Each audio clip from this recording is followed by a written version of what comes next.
Today I'm going to show you how to download Granola on Windows quickly and safely. If you've been looking for the official installer and want the easiest way to get it onto your PC, this step-by-step guide will walk you through the whole process.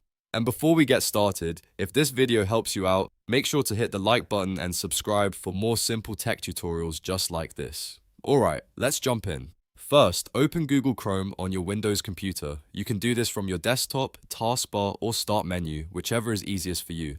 Once Chrome is open, click into the search bar at the top and type download Granola for Windows. Take a second to make sure you spell it correctly so you can find the official page right away.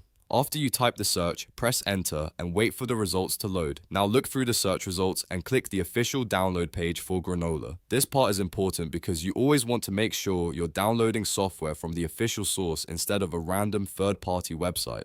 When the official page opens, you should see a download option available. Find the button that says download for free and click it. Once you click that button, the installer file will begin downloading to your Windows computer. Depending on your internet speed, this may only take a few moments. After the download starts, you can watch it in Chrome's download bar or in your downloads folder. From here, you're ready for the next step, which would be opening the installer and following the setup process if needed. But for this video, the main goal was to get the Granola installer safely downloaded to your Windows device, and now you know exactly how to do that. If this tutorial helped, please give it a like, subscribe for more easy guides, and turn on notifications so you don't miss the next walkthrough. Thanks for watching, and I'll see you in the next video.